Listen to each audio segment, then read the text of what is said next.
YCP ప్రభుత్వం పోలవరాన్ని నిర్లక్ష్యం చేసిందని విజయనగరం అసెంబ్లీ ఎన్డీఏ కూటమి అభ్యర్థి అదితి గజపతిరాజు ఆరోపించారు. విజయనగరంలోని ఆమె ఎన్నికల ప్రచారాన్ని చేపట్టారు. ఈ సందర్భంగా 7వ డివిజన్ నుంచి వైసీపీకి చెందిన నాయకులు టీడీపీలో చేరారు. వారికి అదితి గజపతిరాజు టీడీపీ కండువాలు కప్పి పార్టీలోకి ఆహ్వానించారు. టీడీపీ సిద్ధాంతాలు నచ్చి నియోజకవర్గంలో చాలా మంది టీడీపీలో చేరుతున్నట్లు అదితి గజపతిరాజు తెలిపారు. మన రాష్ట్రంని అన్ని విధాలుగా అధోగతి పాల్లోకి తీసుకెళ్ళిపోతున్నారు. ఒక పక్క పోలవరం కూడా చంద్రబాబు నాయుడు గారు ముఖ్యమంత్రి ఉన్నప్పుడు 73% పూర్తి చేశాం.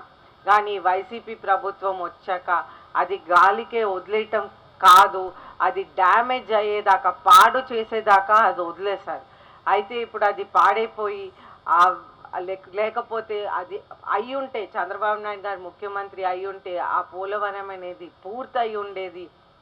మనకి కూడా ఆ నదుల అనుసంధానం ద్వారా మనకి నీళ్ళు వచ్చే అవకాశాలు ఉండేవి. కానీ అది జరగలేదు. అయితే మనం ఏం కోల్పోయామంటే మనకి నీళ్ళు అనేది సౌకర్యం ఒకటి మనం కోల్పోయాం. ఆంధ్రప్రదేశ్ మొత్తానికి చంద్రబాబు నాయుడు గారు ఎంతో కృషి చేసి నదుల అనుసంధానం ప్రాజెక్ట్ ఒకటి చేశారు. ఈ నదుల అనుసంధానం ప్రాజెక్ట్ ద్వారా మనం ఈరోజు సూపర్ 6 మేనిఫెస్టోలో ఇంటింటికి కొలాయి అనేది మనం పెట్టగలిగాం. అయితే ప్రతి ఇంటికి ఒక కొలాయి ఉంటుంది.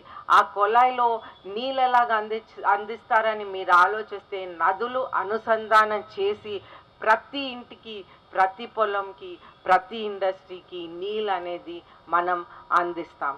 అయితే అదేవిధంగా మనం చదువు కోసం 15,000 రూపాయలు, ఎంతమంది పిల్లలు ఉంటే అంతమంది పిల్లల కోసం 15,000 రూపాయలు అనేది మన మేనిఫెస్టోలో కేటాయించాం. అలాగే రైతుల కోసం 20,000 ఆర్థిక సహాయం.